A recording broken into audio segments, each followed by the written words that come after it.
Dios me lo bendiga. Dios les bendiga. Dios les bendiga una vez más. Estamos alegres. Hay muchas razones por las cuales estar alegres, estar agradecidos con Dios, dado que dice su palabra que nuevas son cada mañana sus misericordias. Y cada día pues es una misericordia más, una oportunidad más para reconocer que sin Dios no somos nada. Le voy a pedir que abra su Biblia en el libro de Efesios. Para los que recuerdan la participación anterior, estamos compartiendo una serie titulada La armadura de Dios, y esta noche pues vamos a continuar con la segunda parte de la introducción a esta serie, y vamos a leer la Biblia en el libro de Efesios 6 del 14 en adelante. Cuando lo tenga puede contestar con un amén. Si gusta puede ponerse de pie para mayor reverencia.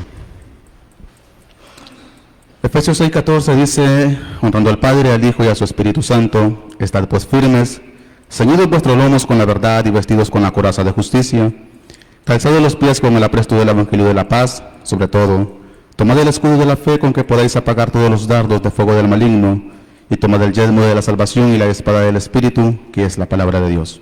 Amén. Puede sentarse.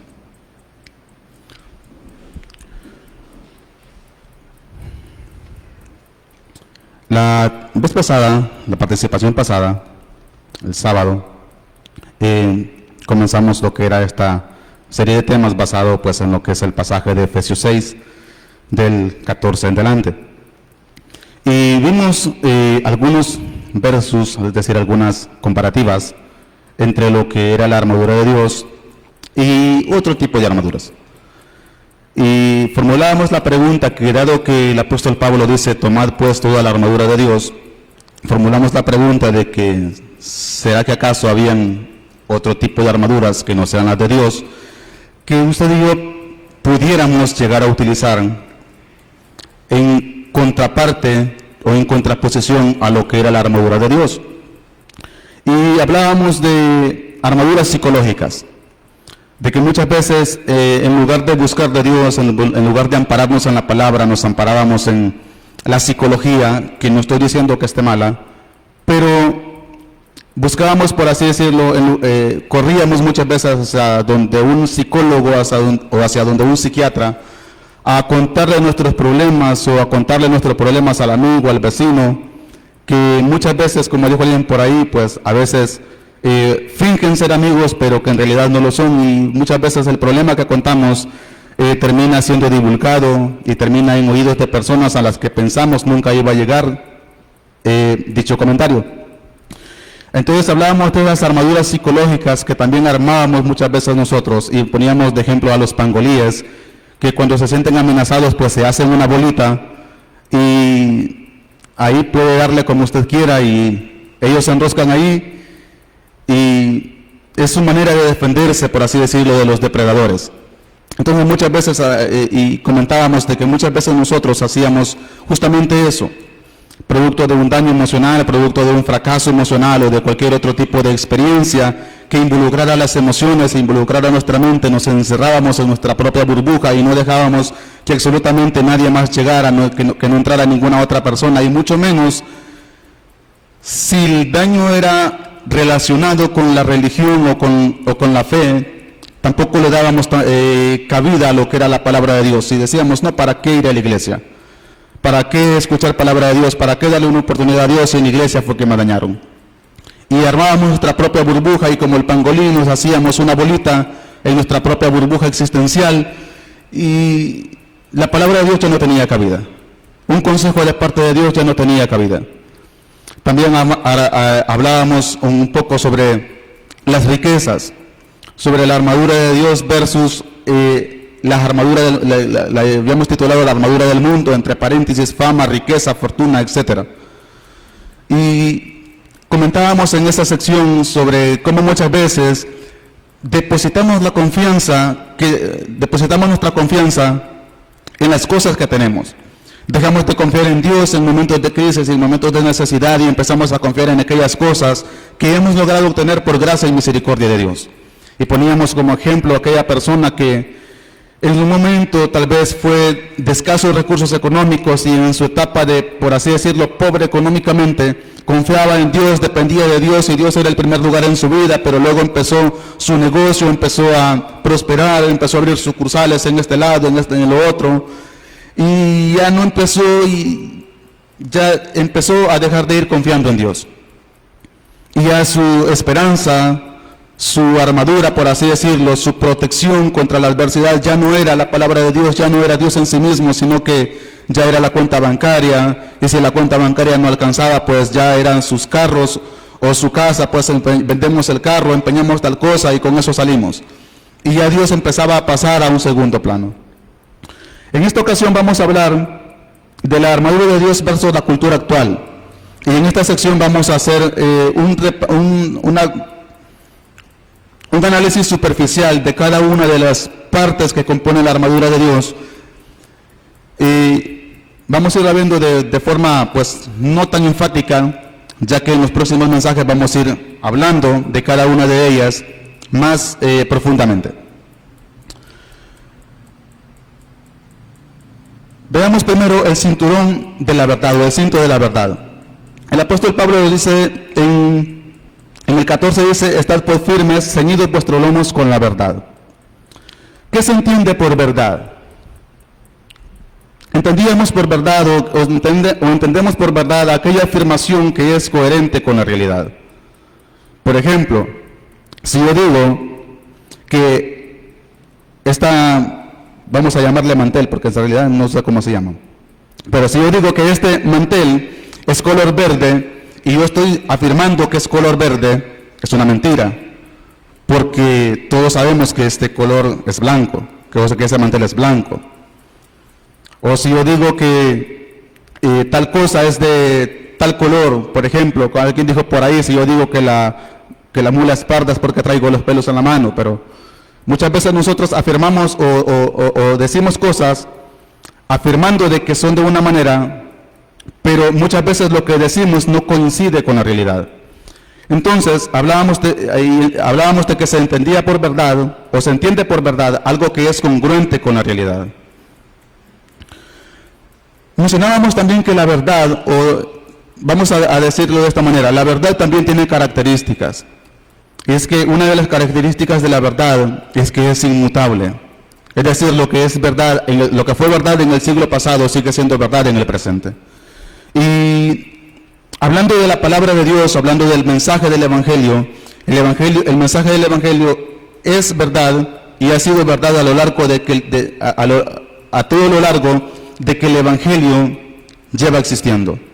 Es decir, yo no puedo decir que algo fue verdad bíblicamente en el siglo pasado, que se escucha como que fue hace tiempo, pero en realidad fue hace básicamente 24 años.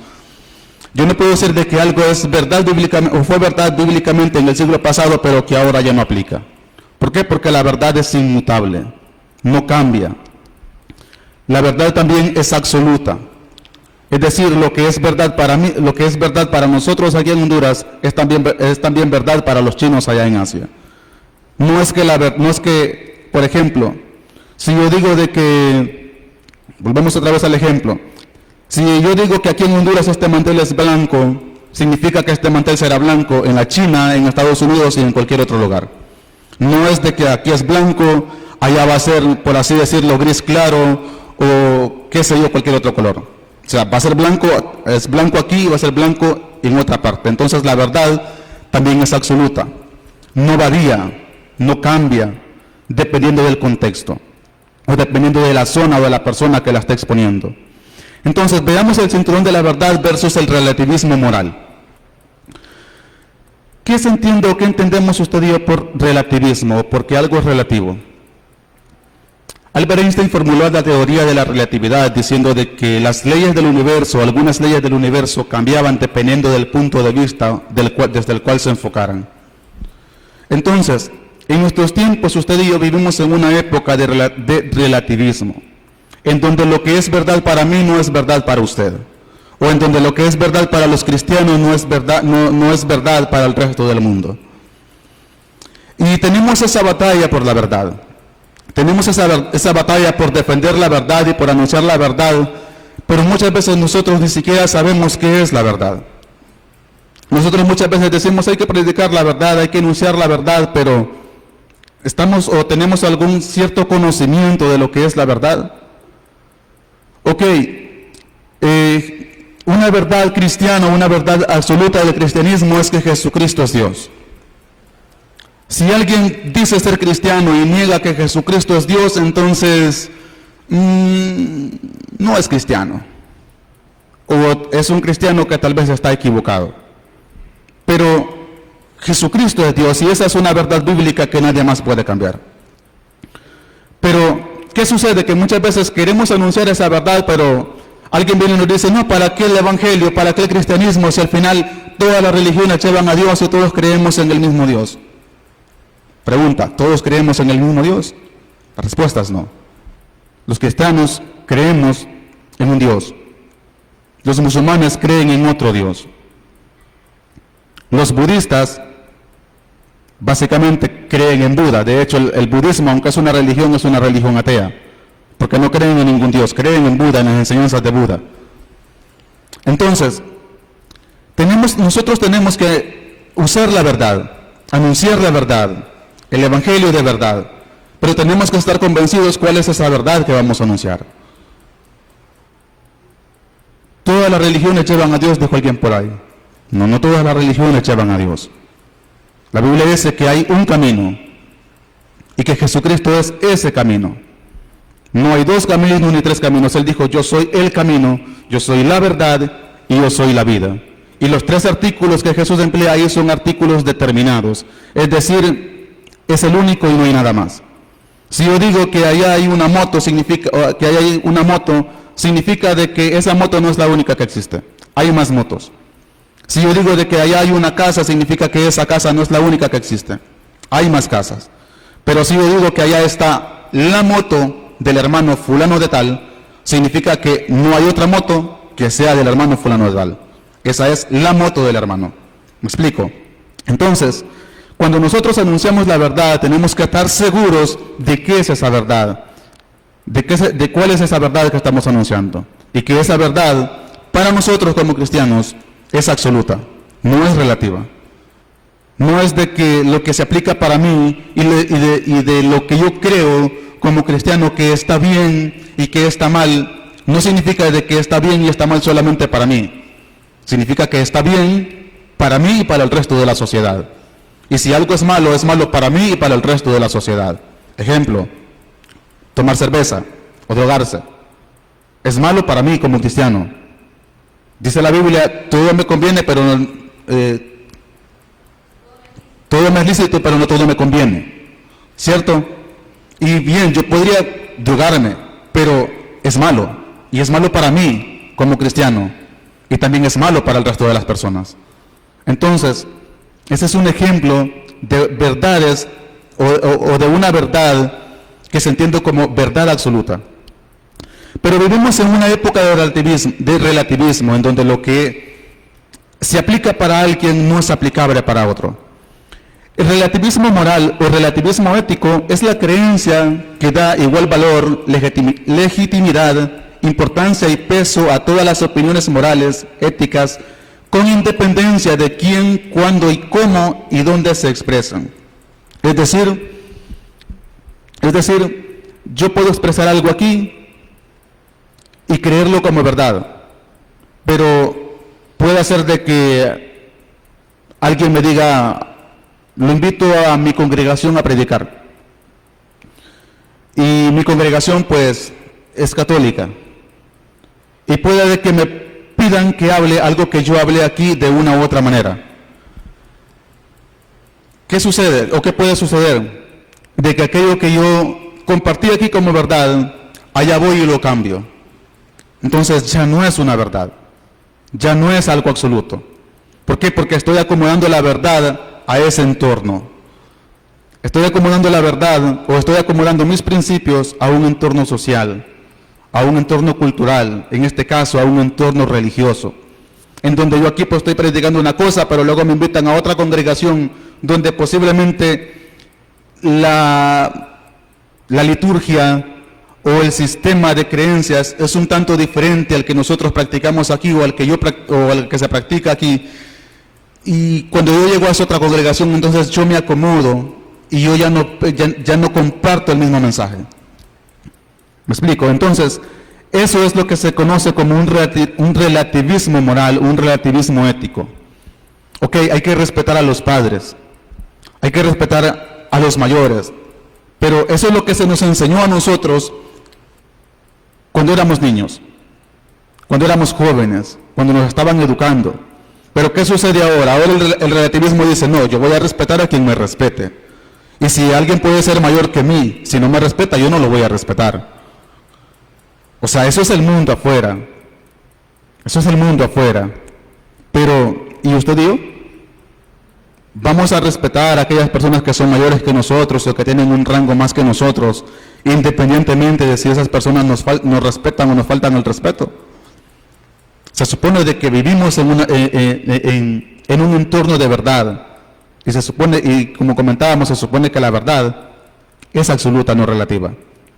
Entonces, significa de que yo voy a honrar a mis padres independientemente de si mis padres se lo merecen o no. Yo voy a respetar a mis mayores independientemente de si mis mayores se lo merecen o no. Porque seamos honestos, hay personas mayores que se portan como un adolescente. Tienen un lenguaje peor que el de un adolescente. Y no pueden hablarle a nadie si no dicen tal por cual. Oye vos, hijo de tantas. Oye vos esto, oye vos lo otro. Y solo por eso yo voy a rebajarme o yo voy a cambiar mis principios, voy a cambiar mi educación simplemente porque, ok, esta persona habla de esta manera y yo veo que esta persona es seguida por mucha gente.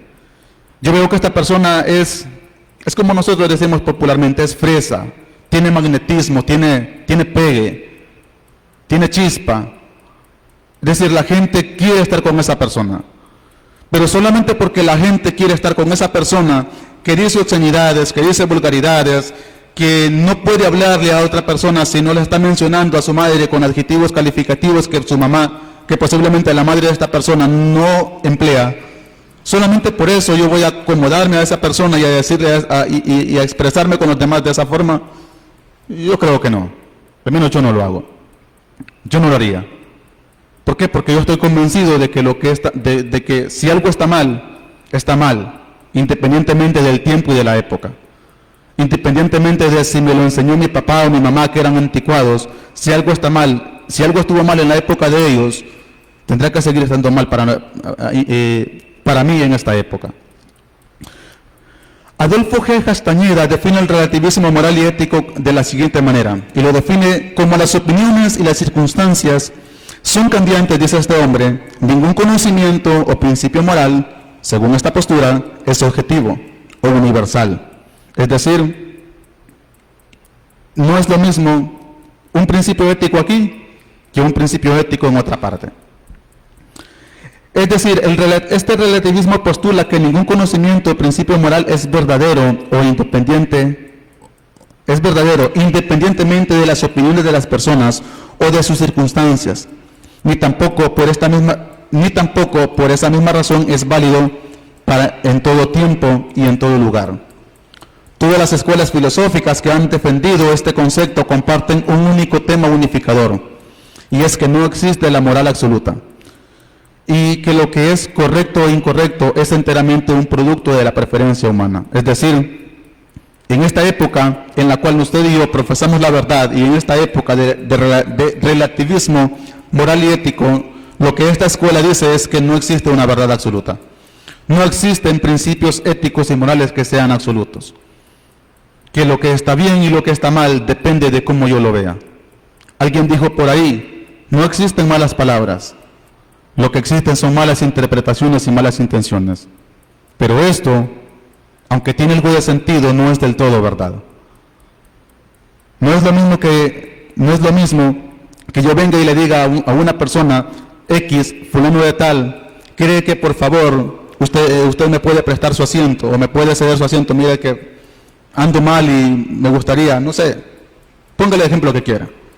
No es lo mismo que yo se lo pida con respeto a que yo venga y le diga de forma guiada y de forma prepotente y le mencione a su madre y le diga cualquier ofensa que usted quiera pidiéndole las cosas. No es igual. Y alguien dijo por ahí, las intenciones cambian todas las cosas. Posiblemente, pero lo que está mal, independientemente de la forma como se diga. Muchas veces nosotros, fuera de la iglesia, en el mundo, en la sociedad, antes de ser cristianos, empleábamos términos ofensivos para referirnos con amor a nuestros amigos. Pero en algún momento de nuestra niñez, de nuestra infancia, se nos enseñó de que expresarnos de esa manera no estaba bien. La frase que más se emplea es un adjetivo calificativo para las mamás. En algún momento de la vida alguien nos enseñó que emplear ese adjetivo calificativo hacia la madre de otra persona no estaba bien. Pero ¿qué pasó? Alguien empezó a usarlo, alguien empezó a decirlo, y nosotros empezamos a escuchar.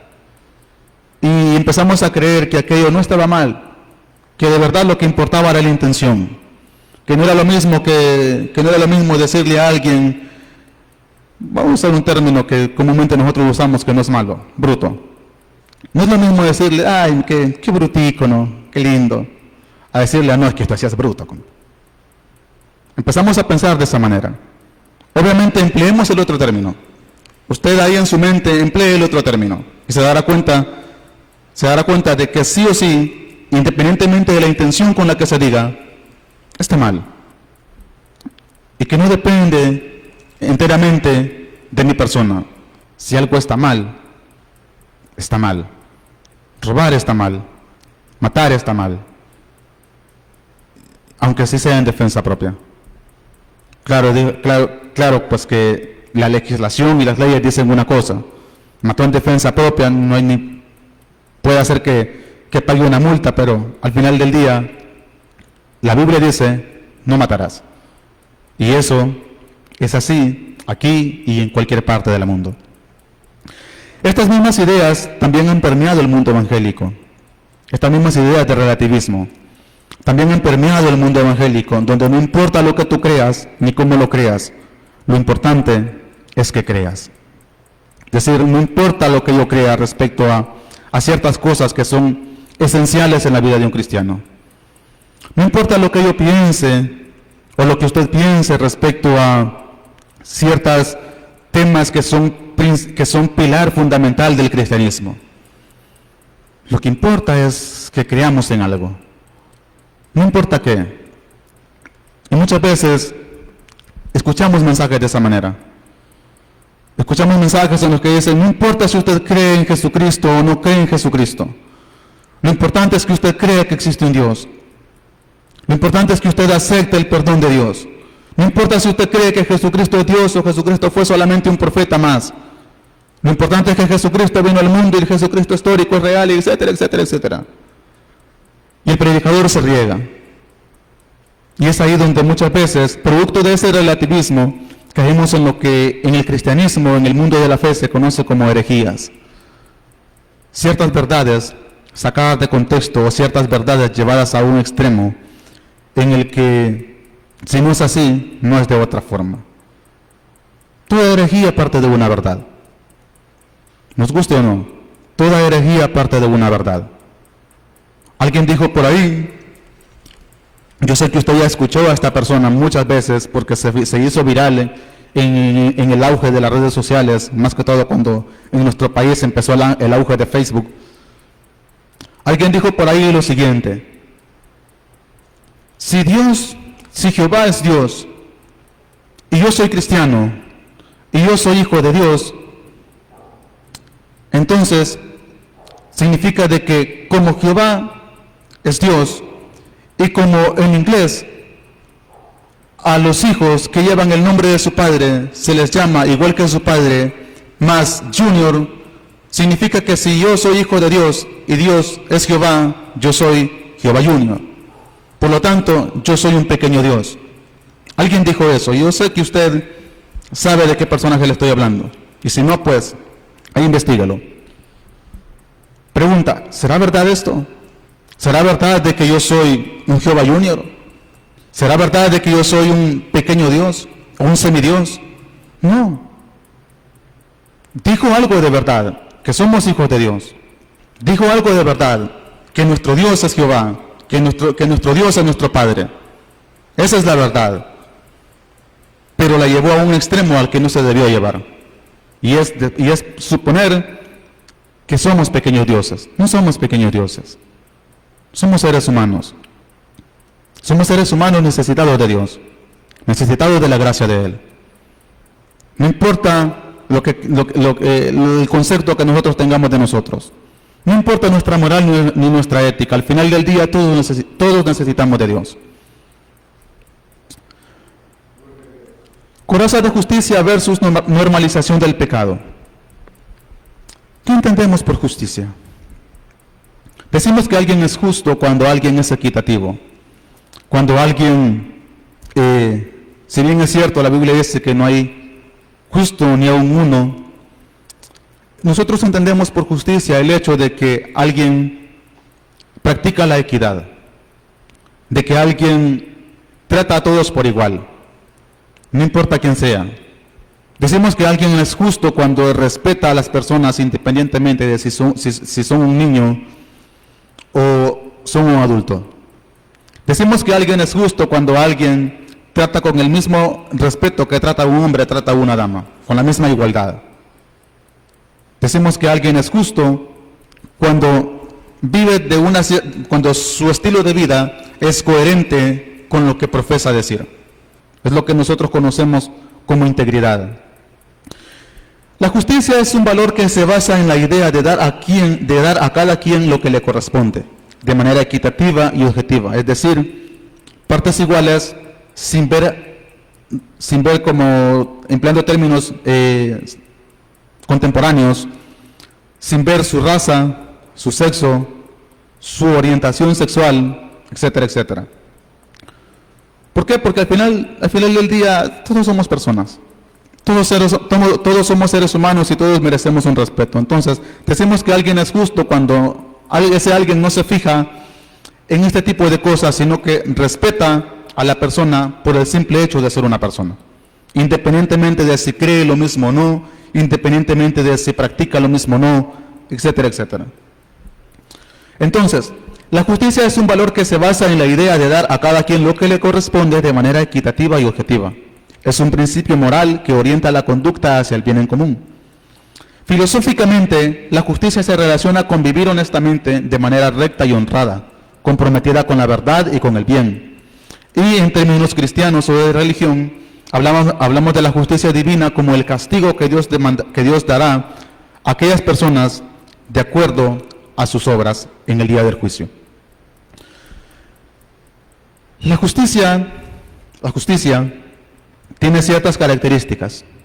Una es que es imparcial, es equitativa, practica la honestidad, es objetiva y busca un bienestar común y la igualdad. Ahora, eso es la justicia. ¿Cómo nosotros podemos ponernos la coraza de la justicia?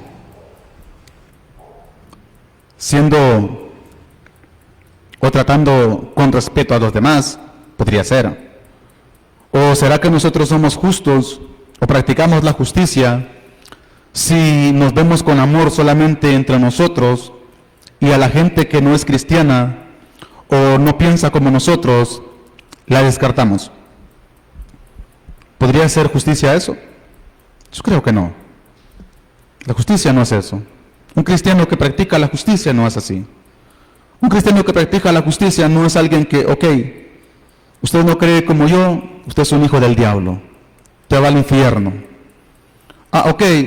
Usted es ateo. Allá lo espera el diablo, ¿ve? No me hable, no me dirija la palabra. Éramos amigos, pero ya que usted dijo que era ateo, no me hable, no me dirija la palabra. ¿Será justicia eso? ¿Estaríamos siendo justos? La verdad es que no. ¿Cómo vamos a hablar de un Dios de justicia si nosotros descartamos? ¿Cómo vamos a hablar de un Dios de amor, de un Dios justo, si nosotros descartamos a aquella persona que no piensa como nosotros? Aquella persona que no cree como nosotros. ¿Cómo vamos a convencer o a llevar el mensaje de la verdad, la luz del Evangelio, a aquellas personas que están en la oscuridad del pecado si nosotros nos sectarizamos y no queremos compartir con esas personas. Hermano, pero es que la Biblia dice que no tenemos que ser amigos del mundo. Sí, pero si usted lee el contexto de ese versículo, no está hablando de que usted no se lleve con la gente. Está hablando de que usted no practique las cosas que hace el mundo. A eso se refiere. No améis al mundo ni las cosas que están en el mundo, porque aquel que ama al mundo se constituye un enemigo de Dios. El contexto de eso dice de que yo no tengo que amar el sistema del mundo. Mundo ahí es el estilo de vida de aquella gente que no conoce a Dios. Eso es el mundo en ese contexto. El estilo de vida de aquellas personas que no conocen a Dios. No es que yo voy a descartar a aquella persona que no cree como yo. No es que yo no le voy a hablar a aquella persona porque aquella persona es católica o es testigo de Jehová. No es de que si llegan los testigos de Jehová a mi casa, yo les voy a echar un balde de agua fría y les voy a cerrar la puerta en la cara. Eso es una falta de respeto. Aquí en la China, seamos cristianos o no, eso es una falta de respeto. Entonces, si somos cristianos, si practicamos la justicia y tenemos la justicia como verdad, significa de que vamos a respetar a aquellas personas. Vamos a hablarle, vamos a relacionarnos con aquellas personas independientemente de si su ideología es compatible con la verdad que nosotros creemos. Aquella muchacha de allá, obviamente no hay nadie, para los que ven a través de la cámara no hay nadie allá atrás.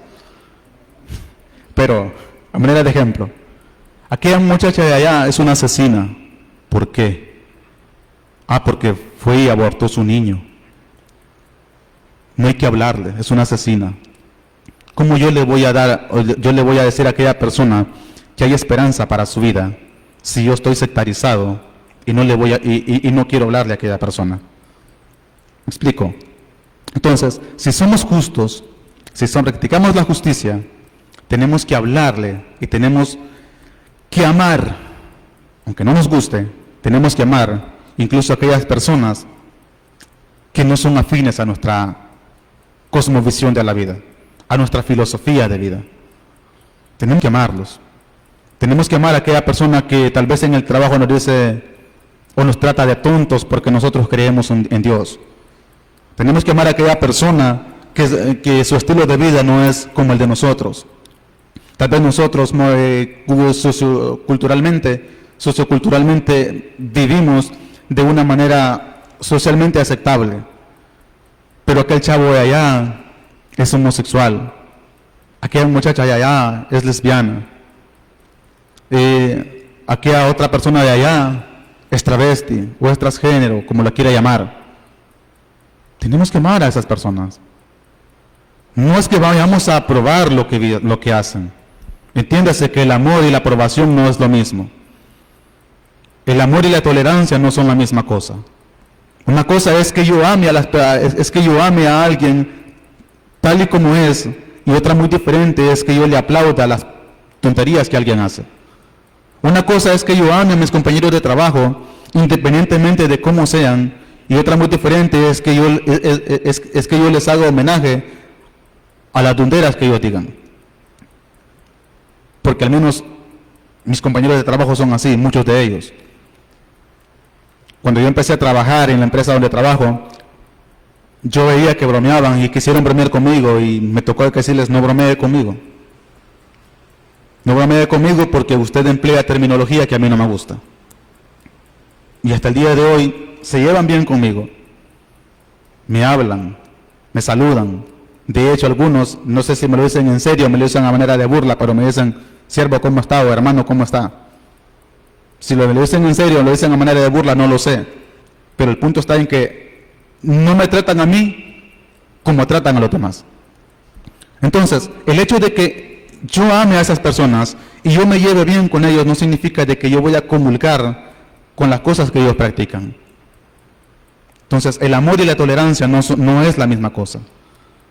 Ok, ustedes los cristianos, la gente de afuera dice, no, es que los cristianos son intolerantes, los cristianos no predican de un Dios de amor, pero no son capaces de amar porque esto, que porque lo otro. No, es que una cosa es que nosotros prediquemos de un Dios de amor y los amemos y amemos a las personas. Otra cosa muy distinta es de que compartamos, aprobemos o aplaudamos un estilo de vida que claramente Dios desaprueba. Y como cristianos, usted y yo no podemos pretender ser más buenos que Dios. No podemos decir, ok, Dios dice esto, pero no se preocupe. Usted sigue haciendo lo que está haciendo, que total, no pasa nada. Hay consecuencias. Y nosotros no podemos pretender ser más buenos que Dios. Porque pues no lo somos. No somos más buenos que Dios. Por más que lo creamos o por más que pretendamos serlos. Efesios 6:14, en la versión Palabra de Dios para Todos, dice: póngase el cinturón de la verdad y protéjanse con la coraza de una vida recta. Entonces, justicia en este versículo es vivir una vida recta, es vivir una vida íntegra, es vivir una vida en la cual, en esta sociedad de relativismo moral y donde lo malo es algo normal, nosotros estamos llamados a ser la luz del mundo practicando una vida recta, una vida en justicia, una vida de acorde con la voluntad de Dios, una vida en donde mis principios no se acomoden al entorno social, una vida en donde mi mensaje no se acomode al entorno cultural, una vida en donde yo no venda la verdad del Evangelio por quedar bien con un grupo de personas. Hay países donde es normal, incluso legal, el asesinato de bebés en gestación, el matrimonio entre parejas del mismo sexo. Vaya contradicción de palabra. ¿Alguien sabe qué significa matrimonio? La palabra matrimonio proviene del latín matrimonium, que se deriva de dos palabras. Se compone de la palabra mater, que significa madre, y el sufijo monium, que es condición o estado. Es decir, se le llama matrimonio porque de esas dos personas hay una que tiene la capacidad de ser madre o de estar en la condición o el estado de ser una madre. ¿Y será que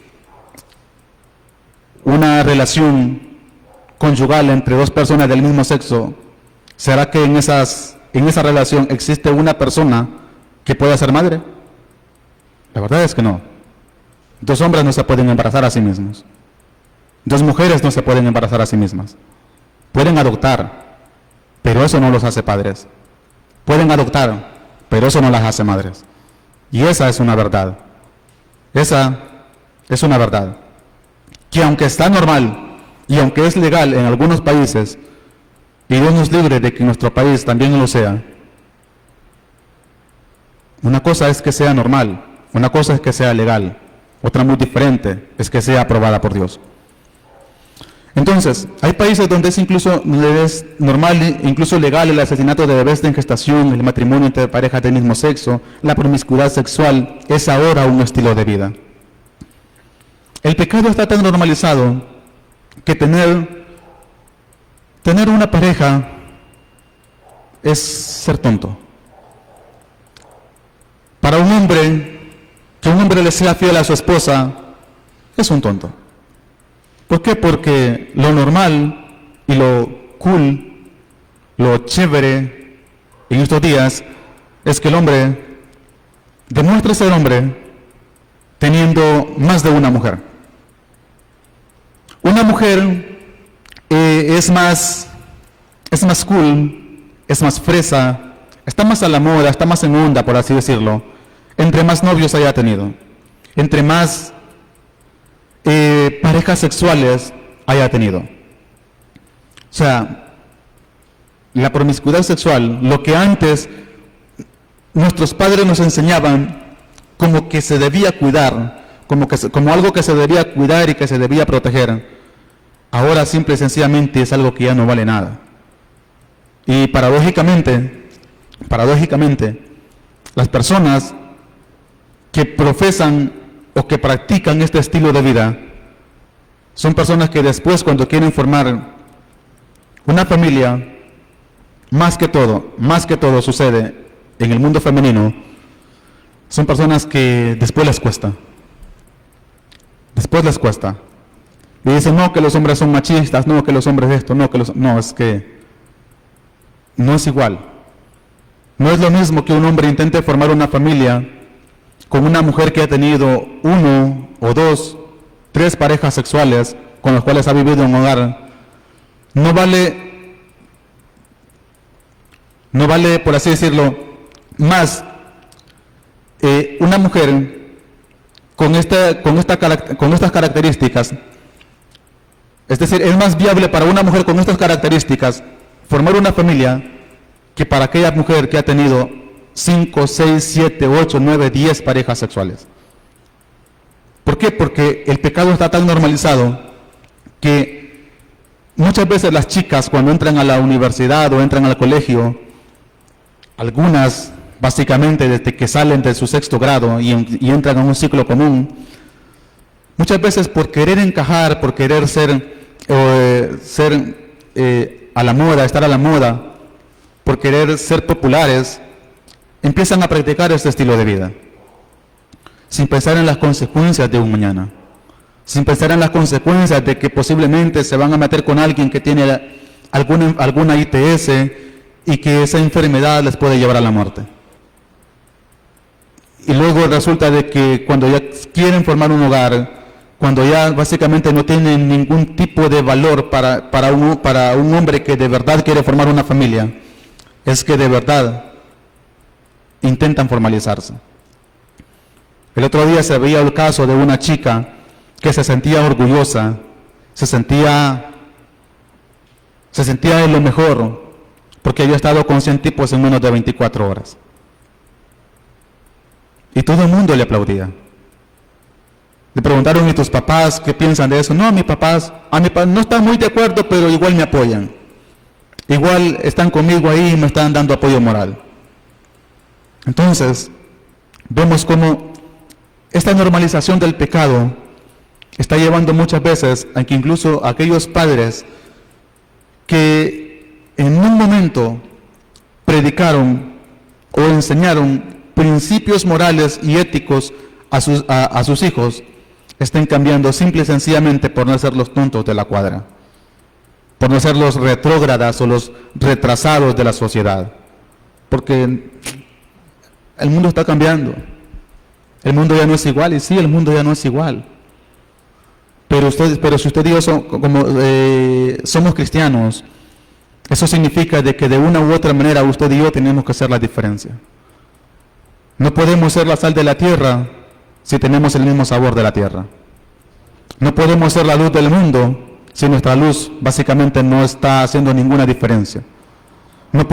Una luz no puede alumbrar donde hay luz. Para que la luz alumbre o para que la luz tenga sentido de existir, tiene que estar en una oscuridad. Entonces, si usted y yo somos cristianos, si usted y yo defendemos la verdad del Evangelio, la palabra de Dios, tenemos que marcar una diferencia. En este mundo de relativismo moral, en este mundo donde el pecado, las pasiones desenfrenadas y donde todo aquello que destruye al ser humano es algo normal, usted y yo tenemos que ser diferentes. Somos llamados a ser la sal de la tierra y la luz del mundo. Y los representantes, hasta cierto punto, sin entrar en herejía, lo voy a aclarar, sin entrar en herejía, hasta cierto punto, los representantes del Evangelio de Cristo aquí en la tierra. No voy a decir de Cristo, porque el representante de Cristo aquí en la tierra se llama Espíritu Santo.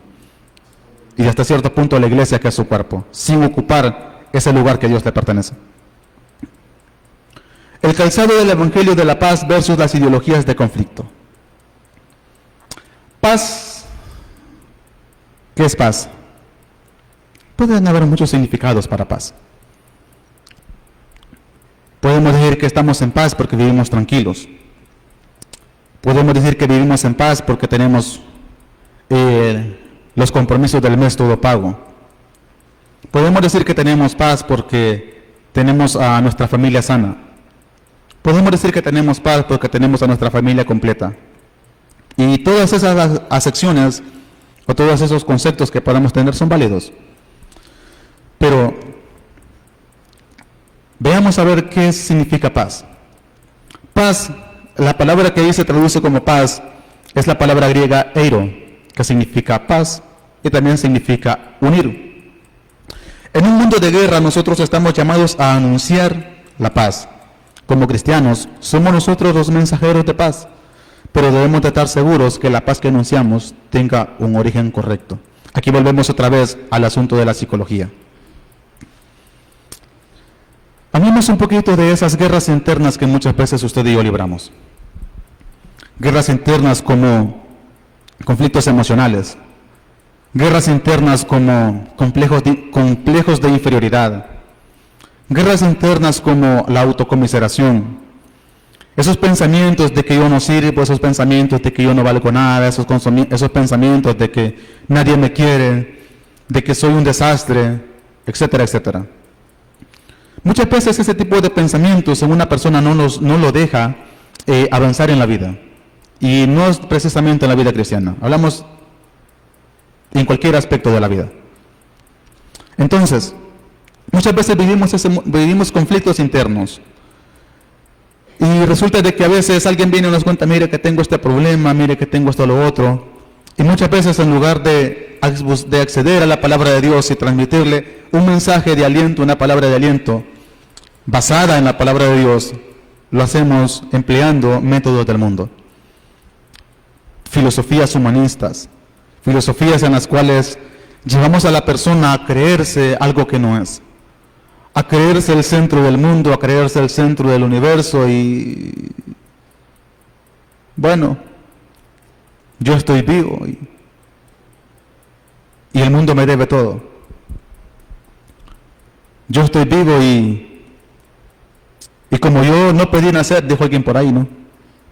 De hecho, se hizo viral el video de un chavo que estaba furioso con sus padres y que los estaban demandando porque la lógica de él decía de que como sus papás no le pidieron consentimiento a él para traerlo al mundo y que como él no pidió nacer, entonces sus papás estaban obligados a mantenerlo y que él no tenía por qué ir a trabajar porque total él no pidió nacer.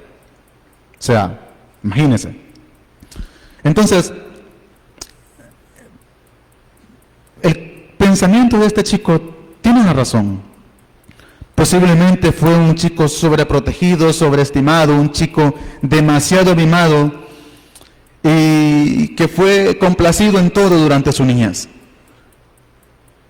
Fue complacido en todo durante su niñez y tal vez desde niño le empezaron a inyectar mensajes de positivismo. Vamos, campeón, que usted puede, la fuerza está en usted, etcétera, etcétera. Y pasa muchas veces también en nosotros como cristianos. A veces nos demotivamos, a veces nos desairamos, a veces tenemos conflictos existenciales dentro de nosotros, conflictos emocionales, como tal vez desánimos, etcétera, etcétera. Y alguien viene y en lugar de darnos una palabra de aliento, con la Biblia viene y nos dice, vamos, campeón, usted puede, la fuerza está en usted, échele para adelante, para atrás ni para coger impulso. Y empezamos muchas veces a alimentarle el ego a aquella persona. Empezamos a quitar a Dios del primer lugar del mensaje. Y empezamos a poner a la persona a la cual estamos aconsejando como centro del mensaje. Y yo no estoy diciendo que motivar a alguien esté mal. Yo no estoy diciendo que darle palabras de aliento a alguien esté mal. Yo no estoy diciendo que emplear recursos psicológicos, porque a la larga yo pienso de que, y esta es mi opinión personal, yo pienso de que si la psicología existe es porque Dios se la dio al hombre, y si Dios se la dio al hombre, para algo se la dio. Entonces, si todo lo que Dios hace está bueno, considero que la psicología no es algo malo. El problema está cuando desplazamos a Dios del mensaje, o sacamos a Dios de la ecuación, y en lugar de poner a Dios en la ecuación de motivación o en el mensaje de aliento que estamos dando, centramos al hombre. Y ponemos al hombre como ese centro o ese eje alrededor del cual todo gira. Y ya el hombre ya no empieza a confiar en Dios. El hermano ya no empieza a confiar en Dios porque alguien le dijo, no, la fuerza está en usted. Usted puede, échele ganas. Ya no le decimos, confíe en Dios, vea, oremos juntos, usted ora por la madrugada en su casa, yo le voy a acompañar desde mi casa a orar y ya va a ver cómo todo se va a solucionar poco a poco. Ya no le decimos de esa manera a la persona, ya no le decimos de esa forma al hermano, sino que empezamos a motivarlo, empezamos a decirle, no, usted puede, eche para adelante, crea en usted, Cambies ese chip de fatalista que tiene y empiece a creer que usted puede. Diga, repita conmigo, yo puedo. Repita conmigo, yo puedo, yo puedo, yo puedo. Y desplazamos a Dios de la ecuación. Ya Dios ya no fue el centro de esa predicación, ya Dios ya no fue el centro de esa palabra de aliento, sino que fue el mismo ser humano.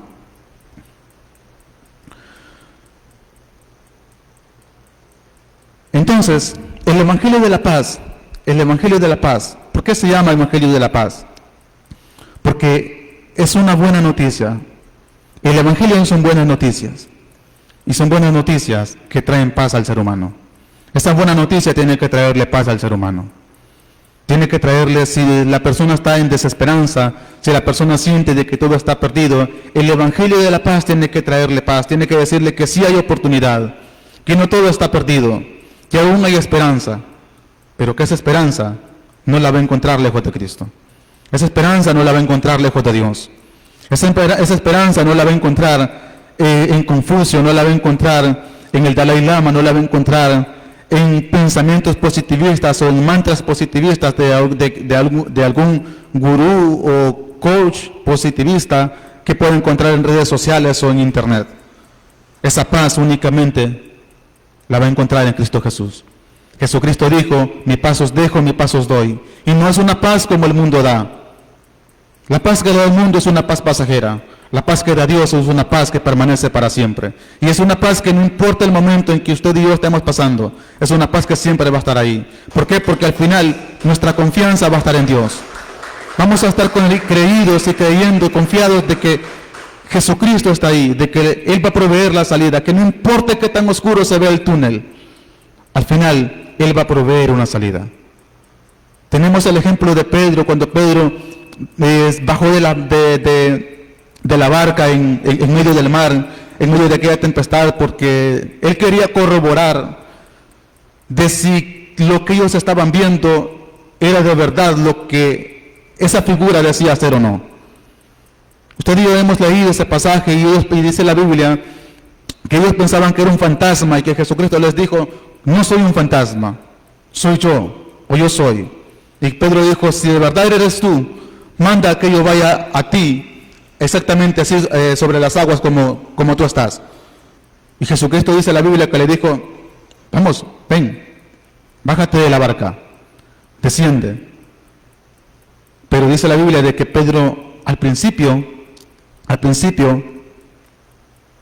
bajó e iba caminando. Pero ¿qué sucedió después? ¿Qué sucedió después? Él empezó a hundirse. Empezó a hundirse, ¿por qué? Por las dudas. Ok, la Biblia dice que Pedro dudó. Jesucristo le dijo, hombre de poca fe, ¿por qué dudaste? Pero ¿por qué dudamos muchas veces? Porque desenfocamos nuestra vista.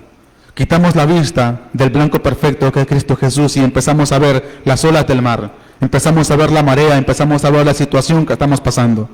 Empezamos a ver el proceso que estamos llevando. Y inmediatamente, después de que usted y yo dejamos de ver al Mesías, dejamos de ver al Maestro, nos empezamos a enfocar en el proceso, en las circunstancias, en la situación actual, y quitamos nuestra vista de Cristo Jesús, en ese momento nos empezamos a hundir. En ese momento empezamos a hundirnos en los problemas, empezamos a hundirnos en la desesperanza, en la depresión, en la ansiedad, y en tanto conflicto interno que pueda surgir en nuestro interior. Entonces, el calzado del Evangelio de la Paz es un Evangelio que si está centrado y en nuestra vida cristiana en ese Evangelio estamos enfocados en Cristo Jesús, no importa el momento, no importa la circunstancia, usted y yo vamos a tener paz. Escudo de la fe versus dudas y nihilismo. Vamos a definir este concepto, nihilismo. El nihilismo, de latín nihil, significa nada, es una doctrina filosófica que considera que al final todo se reduce a nada y que por lo tanto nada tiene sentido. El nihilismo suele presentarse como un nihilismo existencial, forma en la que se sostiene que la vida carece de significado, objetivo, propósito o valor intrínseco. El nihilismo niega aquello que pretenda un sentido superior, objetivo o determinista de la existencia, puesto que dichos elementos no tienen una explicación verificable. Dicho de otra manera,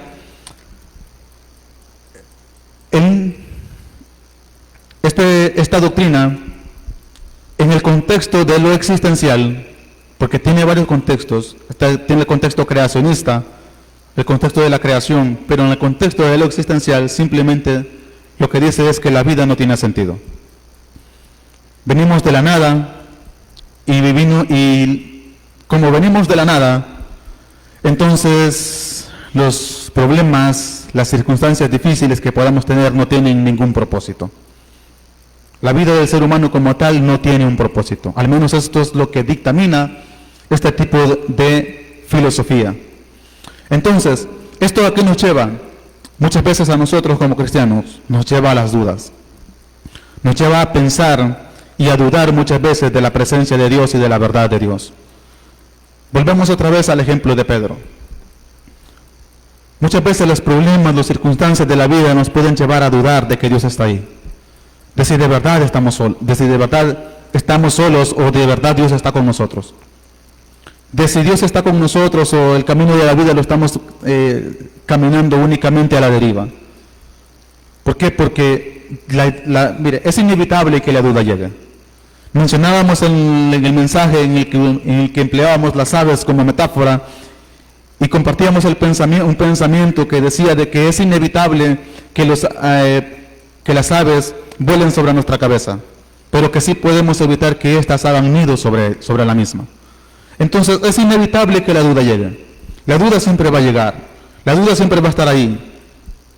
El problema no es que la duda llegue a nuestra vida. El problema es cuando caemos y empezamos a creernos ciertas dudas. ¿Por qué estoy pasando esto? ¿Por qué me pasa esto a mí? ¿Por qué me pasa esto a mí si yo soy cristiano? ¿Por qué me pasa esto a mí si yo soy cristiano, si yo voy a la iglesia todos los días? ¿Por qué mi finanza no mejora si yo ofrendo todos los días que hay culto, doy diezmo, doy primicias, doy esto, doy lo otro? ¿Por qué me pasa esto a mí si yo sirvo a la iglesia, yo predico, yo canto, yo esto, yo lo otro dentro de la congregación? Porque alguien nos vendió la idea de que, ok, tiene problemas en la vida, venga a Cristo. Si lo has probado todo y todo te ha fallado, dijo alguien por ahí, prueba a Cristo. Como si Jesucristo fuese un amuleto de la suerte. Ok, ya probó todo allá afuera, venga, pruebe acá también. Total, no tiene nada que perder ni nada que ganar. Entonces, alguien nos vendió la idea de que venga el Evangelio, venga Cristo Jesús, acepte a Cristo y vea cómo sus problemas se van de la vida. O alguien nos dijo, venga, pacte con Dios y venga, haga esto, venga, haga lo otro y vea cómo su finanza mejora, cómo su familia se sana, cómo su matrimonio se restaura. Y muchas veces resulta de que no es así. Muchas veces resulta de que venimos a Cristo y nos encontramos con un sinnúmero de problemas. Nos encontramos con un sinnúmero de dificultades. Tenemos más problemas que los que teníamos antes.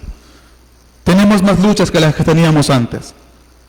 ¿Por qué? Porque antes no nos importaba lo que hiciéramos, pero ahora tenemos la lucha con el pecado. Ahora tenemos los recuerdos de aquellas cosas que hicimos lejos de Cristo y empezamos a tener ese conflicto existencial y vemos como muchas veces las cosas se nos dificultan más y empezamos a dudar. Y empezamos, como dice esa filosofía del nihilismo, a pensar de que nada tiene sentido, de que lo que estamos pasando, de que lo que estamos viviendo no tiene ningún propósito, y empezamos a dudar de la presencia de Dios, empezamos a dudar de la promesa de Dios, de aquella promesa que dijo, yo voy a estar con ustedes, yo me voy a ir al cielo, yo me voy a ir al Padre, yo voy a volver al Padre, pero no los voy a dejar solos, yo les voy a enviar el Consolador, el Espíritu de verdad, el cual os guiará toda la verdad. Y empezamos a dudar, ¿será que de verdad Dios está conmigo? ¿Será que de verdad el Espíritu Santo está conmigo? ¿Será que de verdad Dios me ama? ¿Por qué? Porque empezamos a depender o pensamos a depender muchas veces de nuestra circunstancia. Y empezamos a valorar el amor de Dios, empezamos a definir la presencia de Dios, empezamos a disfrutar, por así decirlo, el amor de Dios basado únicamente en la abundancia, en aquellas cosas que tenemos. Y no empleamos el escudo de la fe. Las dudas van a llegar. Los ataques van a llegar a nuestra mente. Las crisis existenciales en algún momento puede ser que lleguen a nuestra vida, por si es que el caso no están ya. Van a llegar, pero tenemos el escudo de la fe. Y la fe es creer, fe es confianza, fe es certeza, fe es seguridad, fe es que, como le dijo Dios al apóstol Pablo, bástate de mi gracia, porque mi poder se perfecciona en tu debilidad. De modo que donde yo no puedo, Dios puede. Donde yo no puedo llegar, Dios puede llegar. Lo que yo no puedo hacer, Dios lo puede hacer. Y como mencionamos anteriormente, Él mismo dijo, mi paso os dejo, mi paso os doy. Filipenses 4:7 dice, y la paz de Dios que sobrepasa todo entendimiento, guardará vuestros corazones y vuestros pensamientos en Cristo Jesús. Entonces, cuando la duda llegue a nuestro corazón, el escudo de la fe, la palabra de Dios, nos tiene que traer esa paz, nos tiene que traer esa confianza y esa seguridad. Casco de la salvación versus crisis de identidad. Esta se la voy a ejemplificar con una historia que les compartí la semana pasada. Es la historia de un estudiante universitario, al cual, por motivos de ejemplificación, vamos a llamar Prosilapio. Prosilapio era un joven universitario enfrentando enormes presiones para adaptarse a las normas culturales de su generación. Sus amigos celebraban estilos de vida que contradecían sus valores cristianos. Al principio intentó encajar para no sentirse excluido. Sin embargo, esto lo llevó a una crisis de identidad y vacío espiritual. Durante una conversación con un mentor cristiano, Prosilapio aprendió sobre la armadura de Dios. Se dio cuenta de que había estado intentando protegerse con la aprobación social y las tendencias culturales. Decidió ponerse la armadura de Dios cada día, empezando con el cinturón de la verdad y la coraza de justicia. Esto le dio fuerza para mantenerse firme en sus creencias sin ceder a las presiones sociales. Con el tiempo, Prosilapio descubrió que su identidad estaba en Cristo y no en la cultura cambiante de su alrededor.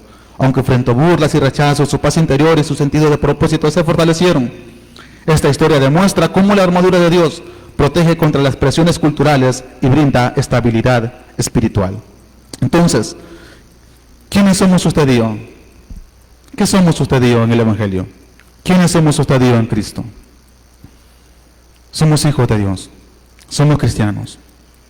Dice la Biblia que somos nación santa, pueblo adquirido por Dios, linaje escogido. Tenemos nuestra identidad en Cristo Jesús como hijos de Dios. A lo suyo vino, dijo el apóstol Juan en su evangelio, mas los suyos no le recibieron. Pero a los que le recibieron y a los que creen en su nombre le dio la potestad de ser hechos hijos de Dios.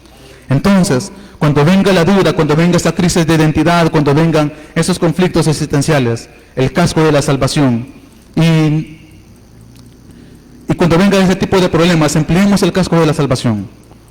Creemos en que somos cristianos, creamos en que somos hijos suyos, creamos en que somos hijos de Dios, creamos en que, como dijo el apóstol Pablo en su carta a los Efesios, si Dios nos dio a Jesucristo, ¿cómo no nos dará juntamente con Él todas las cosas? Vamos a ser presionados. Al igual que el joven de nuestra historia, vamos a ser presionados para dudar, para querer encajar. Y muchas veces vamos a sentirnos como los bichos raros en un entorno social. ¿Por qué? Porque nos van a ver mal, nos van a ver raro. En el trabajo posiblemente, el cristianito aquel, el religioso, el hermanito. En el colegio, ya va el santito aquel que dice que esto, que lo otro. A las muchachas en el colegio, ya va la puritana, allá va Sor Teresa de Calcuta. Entonces la sociedad nos va a presionar.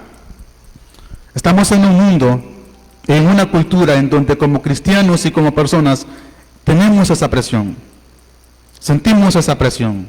Y si usted no se siente presionado en este mundo actual, entonces significa que usted es parte del mundo. Si usted no siente la presión social por querer encajar, o si usted no lo presionan, el ambiente de pecado, el ambiente de corrupción que vive la sociedad actual, significa que usted es parte de ese mundo. Pero si usted no es parte de ese mundo, usted va a tener una lucha dentro de usted por querer agradar a Dios, por querer vivir una vida en integridad para con Cristo, por querer vivir una vida en conformidad con aquel sacrificio que se hizo por usted y se hizo por mí. ¿Por qué? Porque estamos agradecidos con Dios, porque nos llamamos cristianos y porque decidimos servir a Dios y somos esclavos por amor.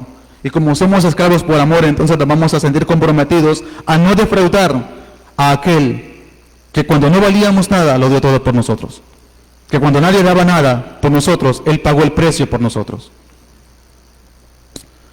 Entonces, vamos a la última parte, la espada del espíritu versus las ideologías humanistas. Se denomina humanismo al sistema de creencias centrado en el principio de que las necesidades de la sensibilidad y de la inteligencia humana pueden satisfacerse sin tener que aceptar la existencia de Dios y la predicación de las religiones. Dicho de otra manera, se entiende como humanismo aquella filosofía o aquella idea en donde el eje central de todo es el hombre. Eso es lo que predica el humanismo y eso es lo que profesa el humanismo. Y esto parte del hecho de que un cierto filósofo llamado Friedrich Nietzsche dijo lo siguiente: Dios está muerto. Obviamente el humanismo viene desde hace mucho tiempo, pero el ateísmo adoptó al humanismo y partiendo de la premisa de que este hombre dijo de que Dios estaba muerto, entonces el ser humano se erigió a sí mismo como su propio Dios. Y sacamos a Dios de la ecuación. Como sociedad sacamos a Dios de la ecuación y empezamos a formular nuestras propias leyes, nuestra propia moral, y henos aquí como estamos. En un mundo corrompido, en un mundo donde no importa la vida del ser humano, en un mundo donde un animal vale más que una persona, en un mundo donde se valora más a una chucha embarazada que a un bebé que se está gestando, en un mundo en donde la verdad ya no importa, lo que importa son los sentimientos. No diga eso, por favor, porque me siento ofendido. No diga que ser homosexual es malo, no diga que ser lesbiana es malo, no diga que ser trans, lo que usted se quiera poner, o lo que la persona se quiera poner, transespecie, trans, lo que sea, es pecado porque me siento ofendido. Entonces, para que el nene no se sienta ofendido, vamos a llamarle de otra manera. Vamos a llamarle inclinaciones diferentes. En un mundo donde decir que ser pedófilo es pecado y que ser pedófilo es una perversidad, no diga eso, por favor. No somos pedófilos, dicen los pedófilos. Somos personas con gustos intergeneracionales. Y hemos modificado el lenguaje simple y sencillamente para no caer o para no caer mal. No diga que eso se llama aborto, porque no es aborto, se le llama interrupción del embarazo. No es interrupción del embarazo, es un asesinato. Una interrupción es que yo dejo lo que estoy haciendo ahorita, voy a hacer algo allá afuera, luego vengo y lo retomo. Pero un bebé que se sacó, que se mutiló su cuerpo para sacarlo del bebé de su madre, ya no puede continuar viviendo. Así que aunque la sociedad, aunque el sistema, aunque nuestro gobierno, nuestros presidentes, nuestros políticos, nuestros burócratas le llamen interrupción del embarazo, señor, eso es un asesinato. Es un asesinato. ¿Por qué? ¿Y por qué viene esto? ¿Por qué viene todo esto? Porque sacamos a Dios de la ecuación. Sacamos a Dios de nuestra vida. Ya Dios ya no es el primer lugar de nuestra sociedad. Hubo una época en la cual a nosotros como estudiantes se nos enseñaban dos cosas. Una, que había que respetar a Dios, y otra, que había que respetar a la patria. Se nos enseñaba a leer la Biblia y todos los días se nos pasaba al frente a hacer una oración en las escuelas. No sé si ahora se practica, pero tengo entendido de que eso ya no se practica. Y eso es en nuestro país. No digamos en países donde se supone de que por ser más progreso, más lo que usted quiera, son más avanzados. O son más desarrollados. Eso no es desarrollo, flaco. Eso no es desarrollo. Y ese tipo de ideas también han entrado en el Evangelio, pero no vamos a ahondar ahí porque el tiempo ya se nos está llegando. Vamos a compartir con la conclusión final de toda esta introducción. Como conclusión final, la armadura de Dios es descrita en Efesios 6:13, no es solo una metáfora poderosa, sino una realidad espiritual esencial para cada creyente. En un mundo lleno de desafíos, tentaciones y presiones culturales, es necesario estar completamente equipados para resistir y mantenerse firmes en la fe. Así como un soldado romano nunca iría a la batalla sin su armadura completa, el cristiano no puede enfrentar las batallas espirituales confiando solamente en sus propias fuerzas o en defensas emocionales. En un tiempo donde las ideologías y valores culturales cambian constantemente, la armadura de Dios proporciona estabilidad y claridad. No solo protege al creyente, sino que también le permite avanzar con propósito y convicción. Al tomar la armadura de Dios, podemos permanecer firmes y victoriosos y fieles hasta el final. Esta enseñanza es un recordatorio de que la batalla espiritual es continua, pero la victoria ya ha sido ganada a través de Cristo Jesús. Nuestra responsabilidad es apropiarnos de esa victoria, vistiendo cada día la armadura completa de Dios. Dios les bendiga.